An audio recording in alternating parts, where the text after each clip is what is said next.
Hey guys, Justin Labato here inside of Autogeek Show Car Garage, and we're here to showcase a new line of products from GlassParency, and this is their S2 Soap. This is a pH balanced soap, so it's very safe and effective. And what I mean by safe is going back to the pH balance. It's something that won't strip away any of your existing wax, sealant, or your coating. It doesn't compromise it in any way. It safely and effectively cleans the surface, especially on vehicles that have no protection. It's very effective there as well.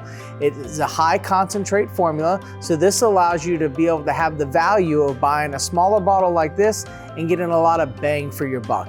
In a 5-gallon bucket by itself, you would use anywhere from 1 to 3 ounces based on how much soap and suds you prefer personally. The other side of that is, for using it for foam guns and foam cannons, it's very user-friendly there. That way you get that nice, thick shaving cream consistency from a good quality soap that could go on the vehicle and clean the vehicle safely and effectively without compromising any of the existing protection. And of course, overall, giving you a beautiful, clean vehicle when it's all said and done with your wash process. So if you have any more interest or want more information about GlassParency's S2 Soap, visit autogeek.com.